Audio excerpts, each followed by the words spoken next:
mga bayaning Ukrainian na itinago sa mata ng publiko. Sa gitna ng gulo ng digmaan ay may mga kwento ng tapang at kabayanihan na tahimik pero tunay. May mga sundalo, mamamayan at paramedic na handang magsakripisyo para sa bayan. Hindi sila umatras kahit nasa harap ng panganib. Pero sa dami ng kwento, kilala mo ba kung sino talaga ang mga bayani ng Ukraine? Alamin natin ang kanilang mga kwento ng tapang, sakripisyo at pagmamahal sa bayan na siguradong tatatak sa puso mo. Pero bago tayo magsimula ay baka pwedeng paki-like at subscribe ng video na ito. Malaking tulong at bagay na ito sa aming mga content creators. Maraming salamat po. Kaya naman simulan na natin. Sa bawat hakbang ng digmaan habang patuloy ang pagbagsak ng mga bomba at pag-ulan ng bala, ay may mga kwento ng tapang at kabayanihan na unti-unting lumilitaw sa gitna ng kaguluhan. Sa gitna ng putukan at panganib ay may mga paramedic na halos hindi na natutulog, nagtatrabaho ng sunod-sunod na oras at ginagawa ang lahat para mailigtas ang mga sugatan. May mga ordinaryong mamamayan din na kahit walang hawak na armas ay tumatayo sa lansangan, humaharang sa mga tangke at bumubuo ng human wall para lang pigilan ang paglusob ng mga Russian soldiers. At syempre may mga sundalo rin na buong pusong iniaalay ang kanilang sariling buhay, alang-alang sa kapakanan ng kanilang mga kasamahan at ng mga inosenteng sibilyan. Kahit saan mang bahagi ng mundo maganap ang isang digmaan, ay lagi itong may kasamang matinding lungkot, pagkawasak at pagkawala ng mahal sa buhay. Pero sa gitna ng lahat ng ito ay may mga kwento ring nagsisilbing ilaw, mga kwento ng matinding tapang, pagsusumikap at sakripisyo na hindi humihingi ng kapalit. Ganyan din ang nangyayari ngayon sa pagitan ng Ukraine at Russia. Mula nang magsimula ang malawakang pananakop noong February 24, 2022 ay hindi na mabilang ang mga kwento ng kabayanihan mula sa mga sundalo at mamamayan ng Ukraine na patuloy na lumalaban para sa kanilang bayan. Samantala sa Ukraine ay may isang napakahalagang parangal na ibinibigay sa mga mamamayan na nagpakita ng pambihirang katapangan o malalim na serbisyo para sa bansa. Ang tawag dito ay Hero of Ukraine o sa kanilang sariling wika ay Heroi Ukraini. Ito na ang pinakamataas na pagkilala na maaaring ibigay ng Pangulo ng Ukraine sa isang tao. Itinatag ito noong 1998 sa panahon ni President Leonid Kuchma. Pero ang pinagmulan ng ideyang ito ay mas matagal pa dahil hango ito sa mga dating parangal ng Soviet Union gaya ng Hero of the Soviet Union na sinimulan noong 1934 at ang Hero of Socialist Labor noong 1938. Kaugnay pa nito pagkatapos mabuwag ang Soviet Union noong 1991 ay maraming bansa na dati nitong kaalyado ang nagsimulang gumawa ng sarili nilang mga recognition system. Isa na nga rito ang Ukraine. Ang Hero of Ukraine ay may dalawang pangunahing kategory. Una ay ang Order of the State na ibinibigay sa mga taong gumawa ng pambihirang ambag sa kanilang trabaho o sa gobyerno. At pangalawa ay ang Order of the Gold Star na ibinibigay naman sa mga taong nagpakita ng kakaibang kabayanihan. Hanggang noong May 8, 2025 ay umabot na sa 1,099 katao ang ginawaran ng parangal na ito.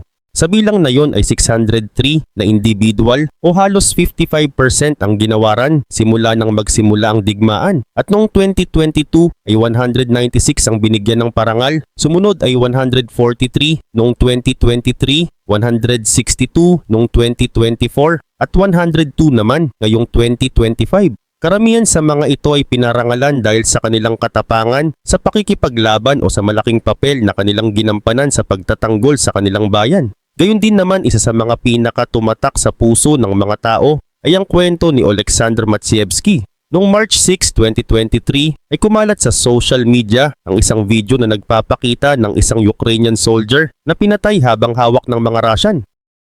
Habang hawak siya at ilang sandali bago siya barilin ay buong tapang niyang sinabi ang Slava Ukraini, ang sikat na sigaw ng lakas at pagmamalasakit sa Ukraine na nangangahulugang glory to Ukraine. Sa simula ay inakala ng marami na ang lalaki sa video ay si Timofey Shadura na isang miyembro ng 30th Separate Mechanized Brigade. Pero makalipas ang 6 na araw ng investigasyon ay opisyal na kinumpirma ng Security Service of Ukraine na si Matsievsky ang sundalong nasa video. Si Oleksandr ay dating electrician lang sa Nizhyn. Ngunit sa pagsiklab ng digmaan ay kusa siyang nagtungo sa recruitment office para tumulong sa pagtatanggol ng kanilang bayan. Sa una ay nagbabantay siya sa mga checkpoint, tumutulong sa paggawa ng mga harang at lumilikha ng Molotov cocktails. Hanggang sa kalaunan, noong March 11, 2022 ay naging opisyal na miyembro siya ng Nizhyn Territorial Defense Battalion at nagsilbing sniper sa 163rd Battalion ng 119th Territorial Defense Brigade sa Chernihiv Oblast.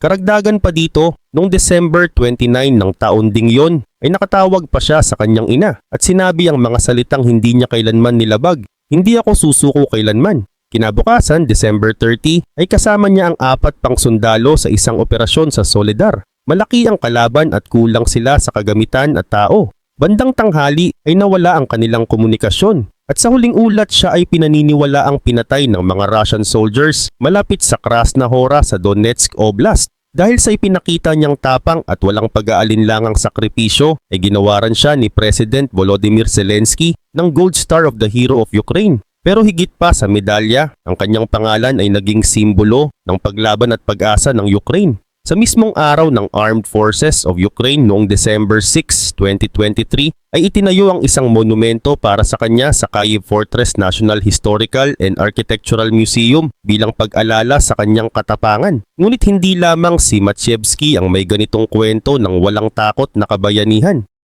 Marami pang iba at isa sa kanila ay si Captain Bohdan Dobrobabenko. Siya ay isang opisyal na pinuri sa mga labanan sa Kherson noong 2022. Sa ilalim ng kanyang pamumuno ay matagumpay nilang napaatras ang mga Russian forces pabalik sa kabilang bahagi ng Dnieper River. Dahil dito nabawi ng Ukraine ang syudad ng Kherson at ilang kalapit na lugar na hanggang ngayon ay hawak pa rin ng kanilang mga sundalo. Pagkalipas ng ilang linggo mula sa mga naunang labanan ay isang panibagong kwento ng kabayanihan ang lumitaw mula sa rehiyon ng Luhansk. Dito si Junior Sergeant Oleksiy Mirshavy ay muling nagpamalas ng matinding tapang habang nasa gitna ng offensive ng Ukraine. Sa kabila ng pagkakatama sa kanya ng bala ay hindi siya umatras. Imbes na magtago o umatras ay ginamit niya ang natitirang lakas para matiyak na ligtas na makakawala ang kanyang mga kasamahan mula sa panganib. Patuloy rin siyang nagpaputok ng kanyang armas laban sa mga kalabang sundalo ng Russia hanggang sa tuluyan ng maubos ang kanyang bala.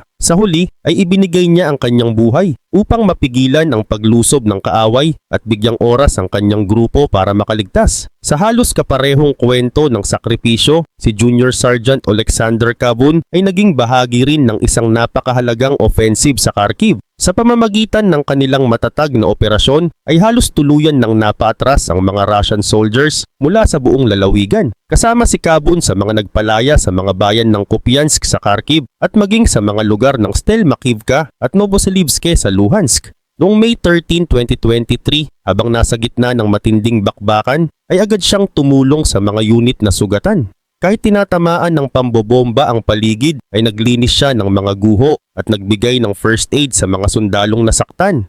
Tinamaan naman siya ng shrapnel mula sa isang pagsabog ngunit hindi niya ito inalintana. Tumanggi siyang lumikas at piniling manatili sa harap ng panganib.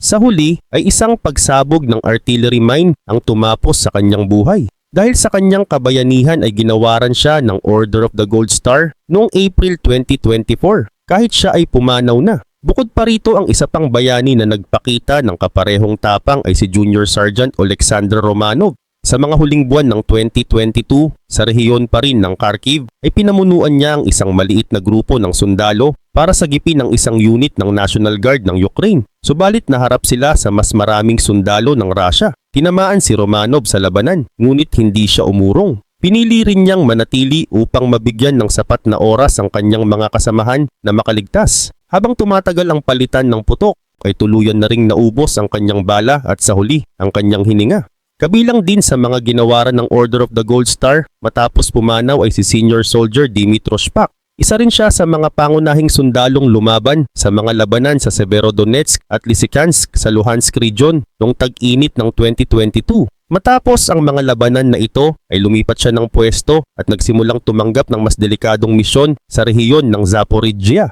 Paulit-ulit rin siyang lumahok sa mga mapanganib na operasyon sa tubig. Mula sa mga bangka ay inaatake nila ang mga posisyon ng mga Russian soldiers na nasa baybayin ng Kakhovka Reservoir. At noong November ng parehong taon, sa isa sa mga ganitong misyon ay nakasalubong nila ang mas malakas na puwersa ng kalaban.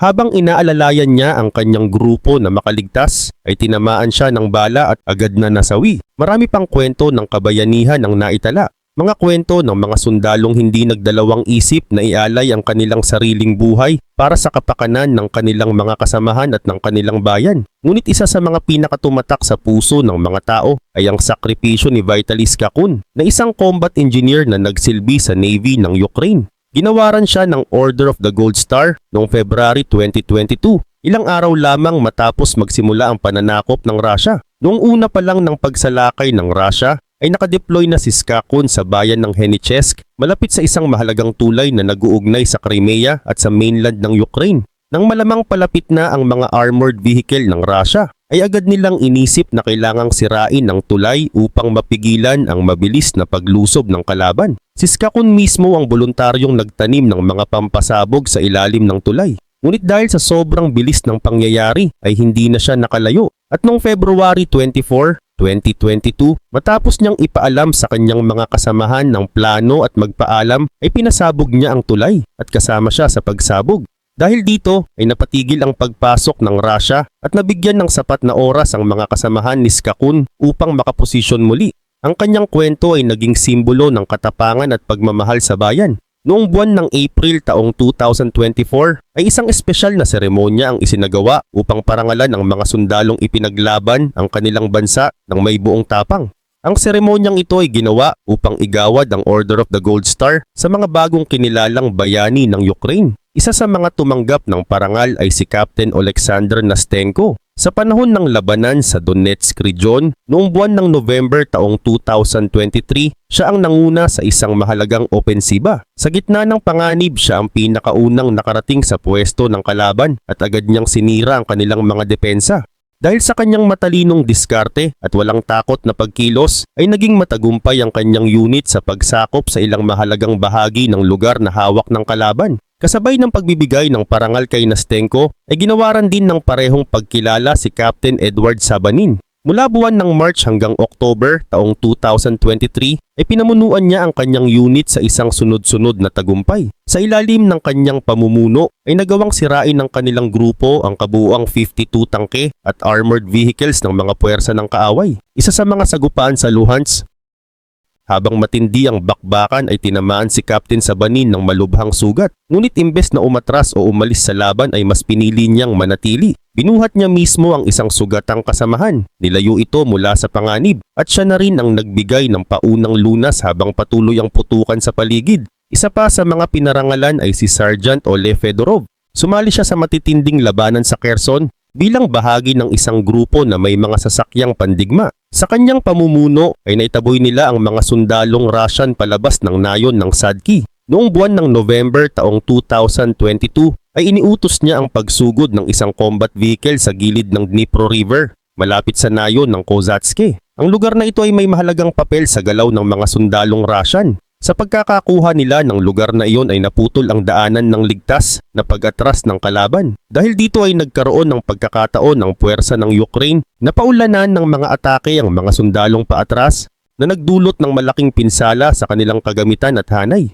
Ngunit hindi lahat ng kabayanihan ay nangyari lang sa gitna ng tagumpay. May mga sundalo ring nagtaya ng buhay at tinanggap ang mga sugat na habambuhay nilang dadalhin. Isa sa kanila ay si Yevgeny Stafovich, na tinatawag din ng kanyang mga kasamahan sa palayaw na staff. Nasugatan siya ng husto sa silangang bahagi ng Ukraine noong taong 2014. Ito ang panahong mainit pa ang labanan sa pagitan ng puwersa ng Ukraine at ng mga separatist na sinusuportahan ng Russia sa Donetsk at Luhansk. Ayon sa isang volunteer na si Oksana Korchinska, si Staff daw ay isa sa mga pinakaunang sundalong malubhang nasugatan. Tinamaan siya sa bandang lungsod ng Marinka noong buwan ng July taong 2014. Dahil walang specialist doctor sa lugar, ay dinala siya sa Volnovakha sa halip na sa mas kumpletong ospital sa Kurakov. Sa tindi ng kanyang tama, ay kinailangang putulin ang bahagi ng kanyang binti. Sinabi ng mga doktor na napakaliit ng chance na makaligtas siya, pero hindi siya sumuko. Sa halip nilabanan niya ang lahat ng hirap at sa huli ay nakaligtas siya. Kahit ang prosthetic leg na ibinigay sa kanya ay hindi kasing ganda ng sa iba, ay hindi siya nagpatalo sa kapansanan. Ginamit niya ang kanyang nalalaman upang magtayo ng sariling workshop kung saan inaayos niya ang mga sirang kagamitan ng militar. Ayon sa mga kasamahan niya, siya pa raw mismo ang nakaimbento ng ilang bagong kagamitan na nakatulong sa mga tangke ng Ukraine. Sa kabila ng kapansanan ay hindi siya nanatili sa likod. Bumalik siya sa aktibong serbisyo at nakibahagi pa sa mga operasyon sa Kyiv, Kharkiv at sa mga probinsyang malapit sa silangan. At ang kabayanihan ay hindi lang natatapos sa mga labanan sa lupa. Pati sa himpapawid ay may mga sundalong walang takot na lumaban at nagsakripisyo. Isa sa kanila ay si Air Force Colonel Vladislav Rykov. Ginawaran siya ng Gold Star kahit siya ay pumanaw na. Mula buwan ng February taong 2022 hanggang February taong 2024 ay nakompleto niya ang kabuuang 385 na combat missions. Sa mga misyon na ito ay nagawa niyang pabagsakin ang higit 80 na tangke, 65 armored vehicles, 18 command posts at higit 1,300 sundalo ng Russia. Sa kasamaang palad, noong February taong 2024 ay tinamaan ng misil ang kanyang eroplano habang nasa Donetsk at hindi na siya nakaalis ng buhay. Karagdagan pa rito, isa pang piloto na hanggang ngayon ay aktibo pa rin ay si Vadim Voroshailov, kilala rin sa kanyang codename na Karaya. Noong October taong 2022 ay ipinakita niya ang kanyang husay sa himpapawid sa Vinnytsia Region dahil sa kanyang galing sa pagbagsak ng mga drone na tinatawag na Shahed o mga drone na galing Iran na ginagamit ng Russia ay tinawag siyang Shahed Killer.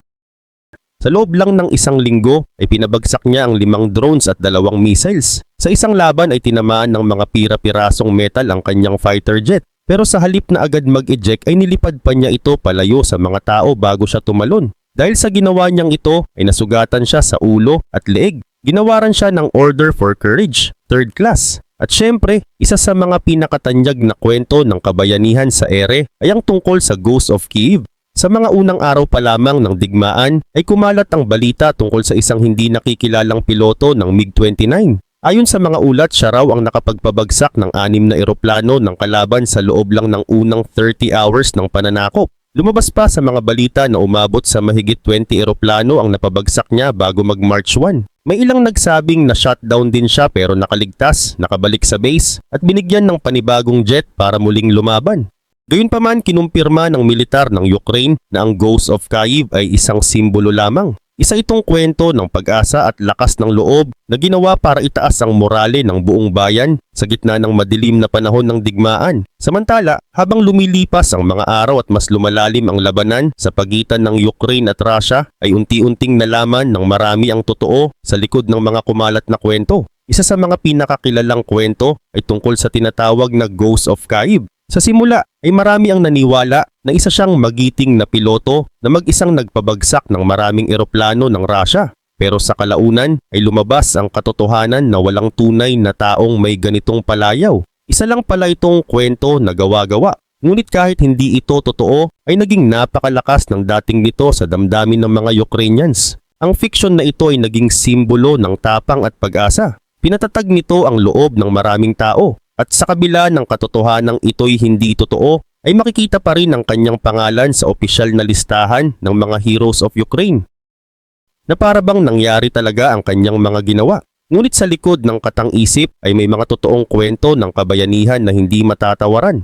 Noong March 15, 2023, sa lugar na kilala bilang Bakhmut ay isang Ukrainian defender na nagngangalang Allen Dudnik ang nagpakita ng hindi matatawarang galing. Gamit lamang ang isang Igla-1 manpads na isang maliit at portable na missile launcher na karaniwang ginagamit sa lupa ay nagawa niyang pabagsakin ng isang Russian Su-24 fighter jet. Hindi ito basta-bastang gawain, lalo na't ang ganitong uri ng eroplano ay karaniwang hindi natitinag sa ere ng ganitong simpleng sandata. Ayon kay Dudnik, nakita niyang lumiliko ang kalabang eroplano at dito siya nagkaroon ng pagkakataon. Nagpakawala siya ng missile at dahil huli ang paglabas ng heat flares ng kalaban ay direkta itong tinamaan. Pagbagsak ng eroplano at pagsiklab ng usok ay tumalon siya sa tuwa.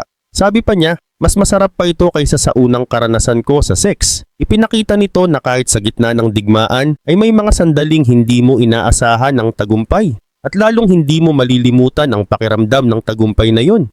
Maliban dito, may isa pang kwento ng kabayanihan na mas nakakagulat dahil hindi mo aakalain na manggagaling ito sa isang binatilyo. Si Andriy Pokrasa ay isang drone hobbyist mula sa hilagang bahagi ng Ukraine. Nang mangyari ang pagsalakay ng Russia patungong Kyiv noong 2022 ay siya lang ang may gumaganang drone sa kanilang lugar. 15 years old pa lamang siya noon. Nang humingi ng tulong ang militar ng Ukraine upang mahanap ang convoy ng mga sundalong Russian ay agad siyang sumang-ayon. Ayon sa kanya, ibinigay sa kanila ang mga posibleng daan ng convoy at hiniling na hanapin ang exact location para maipasa ito sa mga sundalo. Sa kabutihang palad ay nakita nila ang convoy sa bahagi ng Zhytomyr dahil sa isang truck na naiwan ng ilaw. Kahit takot na takot siya, ay nanaig ang kanyang tapang at pagmamahal sa kanyang bayan. Dahil sa ginawa niyang ito ay naabisuhan agad ang militar at napatigil ang mga kalaban sa lugar ng Beresivka na nasa humigit kumulang 25 miles mula sa Kyiv.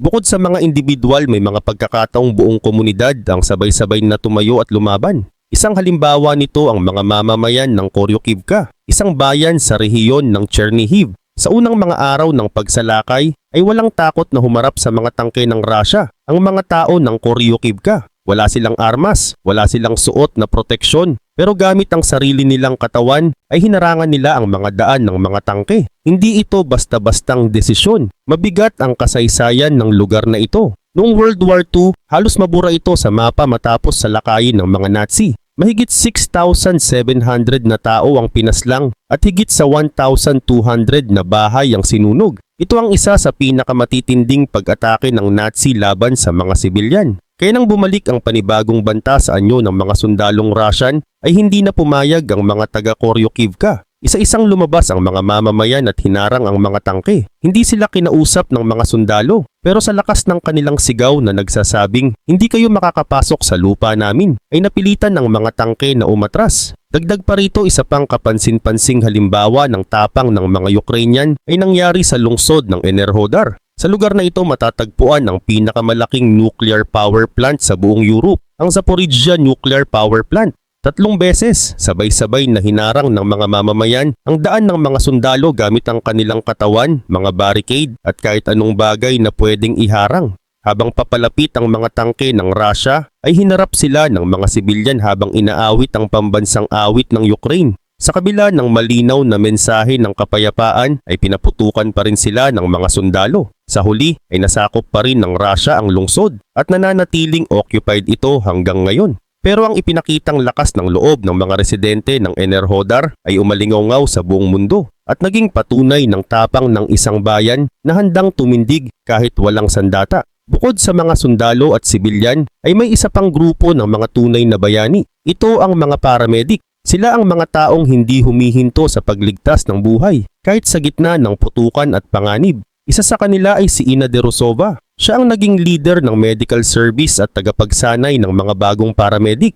Ayon kay Petro Lysenko, sa loob lamang ng 2 linggo ay nagawa ni Ina na turuan ang mga bagong recruit kung paano maging tunay na combat medics. Noong February 26, 2022, habang tinutulungan niya ang isang sugatang sundalo sa gitna ng putukan, ay tinamaan siya ng bala at namatay. Siya ang kauna-unahang babae na ginawaran ng titulong Hero of Ukraine.